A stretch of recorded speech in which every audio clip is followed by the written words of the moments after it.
नवेगाव वासियांच्या मूलभूत सुविधांना प्राधान्यक्रम दिला जाईल। जनसंवाद जनतेशी कार्यक्रमाप्रसंगी राजवर्धन बोरसे यांची स्पष्टोक्ती।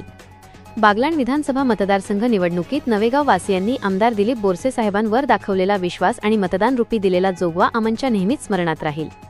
याचे ऋण फेडण्यासाठी नेहमीच तत्पर राहून जनसेवेचा उत्तराई होण्याचा प्रयत्न करीन, अशी ग्वाही राजवर्धन बोरसे यांनी नवेगाव येथे आयोजित एक संवाद जनतेशी कार्यक्रमात व्यक्त केली।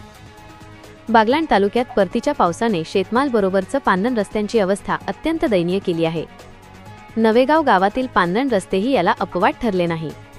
याबाबतची समस्या निराकरणासाठी येथील नागरिकांनी एकत्र येत आमदार दिलीप बोरसे यांचे चिरंजीव राजवर्धन बोरसे यांना याबाबत दूरध्वनीवरून माहिती दिली।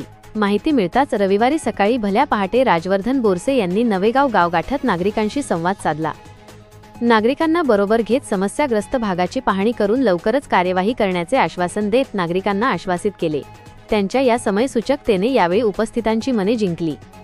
प्रखर न्यूजसाठी भगवान पवारसह भैयासाहेब माळी सटाणा।